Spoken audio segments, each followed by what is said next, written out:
Hello, and welcome to episode 408 of From Paper to People podcast. This is Carolyn Nee Lachlan, and I am your hostess with the mostest. You can also find me at AncestorsAliveGenealogy.com. So this is pretty conversational. I've got three major points I want to hit today. The first one is I'm doing a Skelly Rellies episode again this year. It was my Halloween episode last year. I was really psyched for it. Took a little while to accumulate recordings, but I was so happy to because people submitted recorded stories to me in MP3 format. I edited them together, and I think it made for a really great program. So here's the thing. I can't put that episode together without you participating. So please, everybody has a great story to tell. It doesn't have to be creepy, although creepy is pretty cool, but it doesn't have to be. It can be anything. Something interesting that you've come across about your family in your own research. And if you can, don't volunteer any information about someone else's family because that's kind of not cool, and definitely not information about anybody who's still alive because they may not be real happy that you did that. So think about your family history, your family stories. See if there's something creepy. And if there's not something creepy, just something interesting or unusual, something that fascinates you. Because I assure you, if it interests you, you're not the only person who will be interested by it. I really would love that. You can submit those to me. You can check me on my website, AncestorsAliveGenealogy.com, or you can message me on Twitter on either of my accounts. You can also message me on Instagram, FPPP Podcast, or you can find me on Facebook. Regardless of where you find me, just send me a little message. Let me know that you want to submit it to me. I'll give you the email address, and then you can email it to me with Skelly Rellies in the subject line. Okay, that's our first thing. Now, the second thing, a little bit darker and something I'm a little bit unhappy about, and I really wanted to talk about it for a minute, and that is Jeffreyism in general, but specific aspects of Jeffreyism that pop up specifically on Facebook, I think, in genealogy groups and on genealogy pages. Most recently, dude I really love, 17-year-old member of the Gen Z generation, and a proud member of it too. Also, a very quick learning and really productive and friendly and uplifting member of the community. He's gotten so far in such a short period of time. He's only been at this for a couple of years, and he's doing great work. But he's got a page, and he posted what I thought was a really nice, fair-minded discussion of the ethics behind the way that people work on Find a Grave. And he got attacked by a couple of women who are older than I am. Now, his age shouldn't matter, and their age shouldn't matter either, right? Except they picked on him specifically by saying, oh, the 17-year-old kid says we ought to do this, that, and the other. That's not okay. That's just not okay. So let me refresh this for you. What is Jeffreyism? Being a Jeffrey is not just saying to somebody on Ancestry in a message, hey, I have a tree. Can you tell me all about your family? And expecting them to just give you information.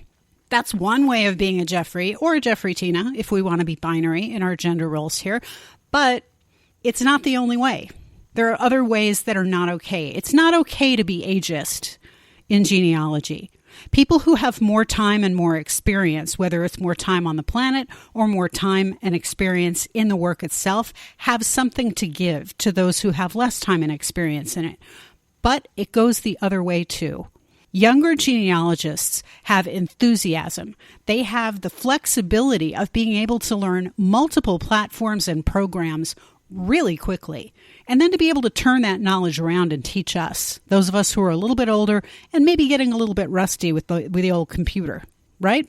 So let's get out of that mindset, that idea that only older people have what's valuable in folklore or genealogy or family tree building or family history or any adjacent practice. Let's be fair and let's get rid of ageism. Here's another one, sexism. Let's get rid of that. Let's just do away with that. And the ever-popular international sport, racism. Why not get rid of that one too? It doesn't matter what ethnicity you are. It doesn't have anything to do with your ability to do the work. So let's not do that. How about homophobia, transphobia, xenophobia? It doesn't do anybody good. All it does is it makes more people unhappy. I think that life is hard enough.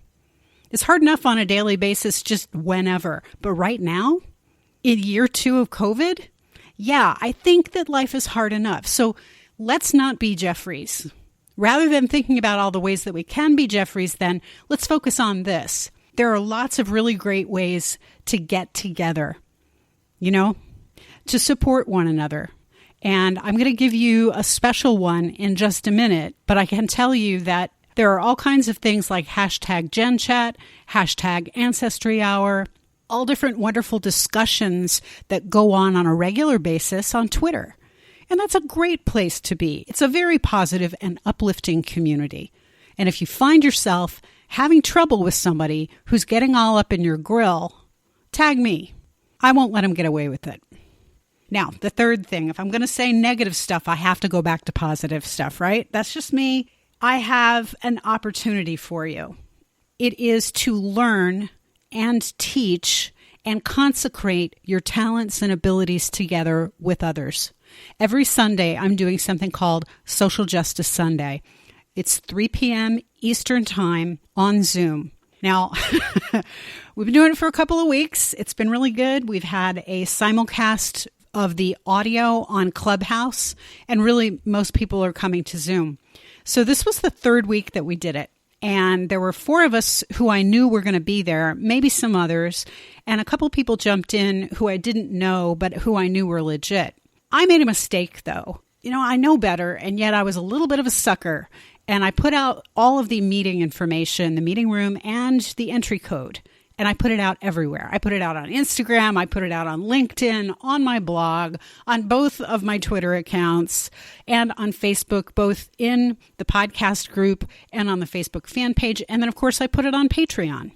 And what happened was the thing that everybody said happened during COVID lockdown with classes that sounded almost apocryphal, almost like some kind of urban legend, but it really happened. We were bombed with pornography. People were dropping in, and I'm like, oh yeah, I'll let them in, because I'm thinking, oh, they've seen the information on one of the 1,000 places that I put the information. How exciting. People decided to drop in. I should have known it was about 3:20, and all of a sudden, like 6 or 8 people are asking to come in all at once. Yeah, that should have been a sign. Well, I wasn't bright enough to see that, and everybody had the ability to unmute themselves and to share screens. And as a result of me being a little bit green about it, and I guess a little bit permissive, maybe not as cautious as I should have been, we got porn bombed. And people were yelling and screaming and blaring radios and all kinds of stuff. We had to stop the meeting and start a new one. So here's how we're doing it. Mainly the deal is, every week we're working on a different tree. And it's genealogists of all backgrounds and all levels of expertise. It's tree technicians like me, family historians, folklorists, whoever wants to come. And what we're doing is we're concentrating on a single tree. So this past week, it was LaTanya Lawson Jones's Nominee Hall Slave Legacy Project tree, which is a fabulous tree. And it's reparational work. She was doing work on the tree. We were all discussing how to do the work and how to format it and everything like that to transfer it from Ancestry to Family Search. I was in the tree as well, and I was doing some work in another part of the tree, and I was transferring her ancestors from Ancestry over to Family Search, cleaning up information, merging possible duplicates, you name it. If it had to be done, I did it.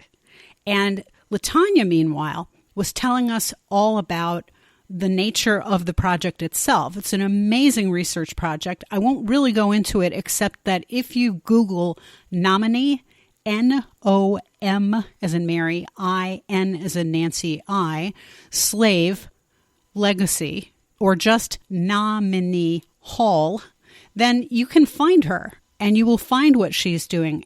It's amazing. She's also going to be interviewed very soon on the podcast. And I also got to show everybody, using Family Search, how she and I are related, and we are 8th cousins. So that was really, really fun. And that's the kind of work we're doing. So every week we're taking on a new tree, and there is, a plan of the next 3 Sundays. We know who we're working on.